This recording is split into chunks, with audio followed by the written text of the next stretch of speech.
In the collective imagination of the world, Las Vegas holds a singular, irreplaceable place. It's not just a city, but a symbol, a promise, of overnight riches, unshackled freedom, and luxury within reach. Yet, in this desert oasis woven from neon lights and dreams, an unprecedented shadow is quietly gathering, and the storm's epicenter lies at one of the most iconic empires on the legendary strip, Caesars Entertainment. Recently, rumors of massive layoffs at its flagship hotels have spread like wildfire, followed by the bombshell news that Caesars has been officially removed from the prestigious S&P 500 index. This isn't just business news. It's a dull alarm bell signaling a profound crisis looming over this entertainment capital. For years, visitors worldwide have cherished an image of Las Vegas, a fantastical playground offering extraordinary entertainment at unbeatable value.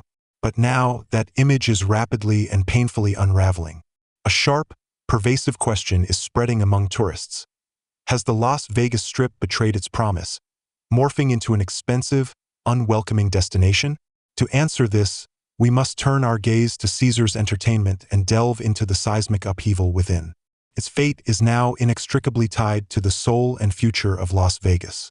The staggering revenue decline, persistently slipping hotel occupancy rates, and the ignominy of being ousted from America's elite corporate club are not isolated incidents.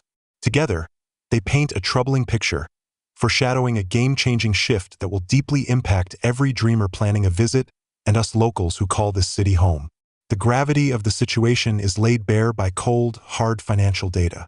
Caesars Entertainment, a name synonymous with Las Vegas history, controls assets that form the Strip's very backbone. From the Roman grandeur of Caesar's Palace to the tropical vibrancy of Flamingo and the lively energy of Planet Hollywood, these landmarks define tourists' visual and experiential memories of Las Vegas. Yet, this seemingly indestructible empire is now mired in an unprecedented operational slump. The Q2 2025 financial report reveals a brutal reality. Caesars' revenue in its core Las Vegas market plummeted by a catastrophic 37% compared to the previous year. Behind this percentage lies tens of millions of dollars in vanished revenue, a loss seismic enough to shake the company's foundations, leaving it strapped for cash in every facet of operations, from employee wages and benefits to routine hotel maintenance and future strategic investments. This revenue nosedive is most directly reflected in the core business of room sales. During the reporting period, hotel occupancy dropped by roughly 2 percentage points year over year. This figure may seem small, but when viewed through the lens of Caesar's vast scale, its destructiveness becomes clear. A 2% drop translates to approximately 27,000 room nights left vacant in a single quarter. We must grasp that these 27,000 empty rooms represent far more than lost room revenue. They signify 27,000 families or groups who didn't travel, thousands of high-value tourists who didn't splurge at the casinos, dine at Michelin-starred restaurants, shop at luxury boutiques, or attend top-tier shows. This ripple effect is systemic, spreading like a virus to every corner of the resort ecosystem, from gaming revenue to dining and retail, leading to a wholesale collapse in overall profitability. If the drastic deterioration in financials is a severe internal wound to the Caesars empire, its formal expulsion from the S&P 500 index in September this year is akin to a public beheading of its reputation and market confidence before global investors. The S&P 500, widely regarded as the pulse and barometer of the U.S. economy, comprises the 500 largest, most liquid, and industry-defining companies listed in the U.S. Being included is the ultimate validation of a company's scale, financial health, and sustained profitability. It's an intangible yet immensely valuable asset, bringing unparalleled prestige, media exposure, and investor trust. Thus, being unceremoniously booted from this elite club sends a devastating signal. It declares to the market that Caesar's scale is shrinking, its operations are critically unstable, or, more bluntly, its core ability to maintain consistent profitability has been questioned by the capital market's highest authority. The fallout is immediate and ruthless. Trillions of dollars in global financial markets passively track the S&P 500 through index funds, whose sole strategy is to mechanically replicate the index's constituents without subjective judgment. When a company is removed, these funds must sell all their holdings in that stock within a set time frame to align with the new index composition. This concentrated, Tsunami-like sell-off inevitably crushes an already fragile stock price, creating a deadly death spiral. Plummeting shares further erode retail investor confidence, triggering more panic selling, making it nearly impossible for the company to raise funds through new stock issuances for critical projects or secure bank loans to sustain operations and service massive debt. The market's immediate reaction brutally validates this logic. Since the start of 2025, Caesar's stock price has plummeted a staggering 30%, and over the past 2 years, the decline exceeds a ruinous 50%. For any publicly traded company, this is an unmitigated disaster, clearly signaling that market expectations have shifted from cautious optimism to outright pessimism.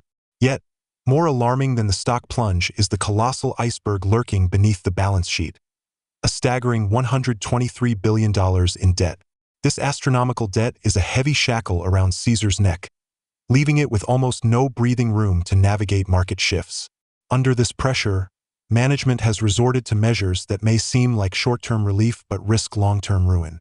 They've begun selling off some of their most valuable, iconic assets, including the holy grail for poker enthusiasts, the World Series of Poker, WSOP, and one of the Strip's most successful, youth-attracting retail corridors, the Link Promenade. While these sales provide temporary cash flow to ease liquidity woes, they don't, and can't, address the deeper, structural issues driving the company's plight. It's akin to amputating limbs to survive. It may preserve life temporarily, but it severely saps vitality and future growth potential. One can't help but ask, what has brought this once glorious entertainment titan to such a dire state? Part of the blame undoubtedly lies with Caesar's own strategic and managerial missteps, but the deeper cause stems from a seismic shift in the macro environment facing Las Vegas as a whole. This is a systemic predicament, with Caesar's merely the most visible victim. First, the most immediate blow comes from a broader tourism downturn. Since 2025 began, Las Vegas visitor numbers have been declining at an alarming rate. June data, for instance, shows an 11% drop in tourists compared to the prior year. This translates to hundreds of thousands opting for other destinations or canceling travel plans altogether. A crippling hit for a city wholly dependent on tourism. Second, Las Vegas' exorbitant prices are ruthlessly deterring potential visitors. On social media and travel forums, complaints about costs are ubiquitous, almost a consensus. People despise the dynamic pricing system, where data-driven algorithms cause hotel rooms, show tickets, and even dining prices to skyrocket during peak demand. Expensive rooms, inflated food costs, and myriad fees, resort fees, parking fees, that feel like scams create a price barrier that repels ordinary travelers. For many middle-class families and budget-conscious visitors, the sense of being nickel and dimed at every turn is enough to shorten trips or cancel them entirely. Las Vegas' long-standing value-for-money brand is being eroded bit by this short-sighted pricing strategy. Third, macroeconomic uncertainty casts a thick shadow over tourism. Nationwide consumer confidence remains weak, with inflation and high interest rates making people wary of non-essential big-ticket spending. A Las Vegas trip is the quintessential discretionary indulgence. This impact is especially pronounced in Las Vegas' largest market, California. Economic fluctuations, particularly in its tech sector, directly tug at Las Vegas' lifeline. When Californians tighten their wallets, traffic on Interstate 15 from Los Angeles to Las Vegas noticeably thins. Fourth, the sluggish recovery of international tourists leaves a gaping hole in the market. Caesar's CEO highlighted in an earnings call that a sharp drop in Canadian visitors significantly contributed to declining room night sales. A strong US dollar diminishes the purchasing power of currencies like the Canadian dollar and euro, making a Las Vegas trip far costlier for Canadians, Europeans, and other international visitors. When these key markets can't fill the void left by domestic travelers, hotel occupancy inevitably suffers. Fifth, intensifying competition is eroding Las Vegas market share from all sides. The rise of regional casinos means Americans no longer need to trek to Nevada for quality gaming experiences. Even more disruptive is the explosive growth of online gambling. Loyal patrons who once made annual pilgrimages to Las Vegas can now satisfy their urges at nearby state casinos or, further still, play anytime, anywhere on their smartphones. This convenience and accessibility pose an unprecedented challenge to Las Vegas' traditional, location-based model. By the way, if you find this deep dive into Las Vegas' current state helpful, please subscribe to our channel.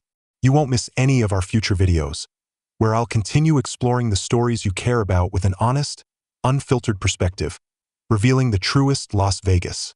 So, facing such dire internal and external pressures, what is Caesars doing to turn the tide? They've rolled out unprecedented discounts and promotions to lure people back. For tourists, they're offering direct discounts on hotel stays and dining, especially for those booking early or staying longer. They've also joined a citywide, multi-resort 5-day sale, a limited-time promotion slashing prices on resorts, shows, and attractions to boost short-term bookings. For locals, they're unusually offering special dining and hotel discounts, finally recognizing, after painful lessons, their role in sustaining the city's economic ecosystem.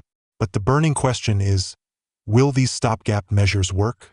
Caesars' official stance projects continued softness in Q3 but cautious optimism for late 2025 into 2026, pinning hopes on a robust group schedule. Meetings, conventions, and large events expected to return later this year.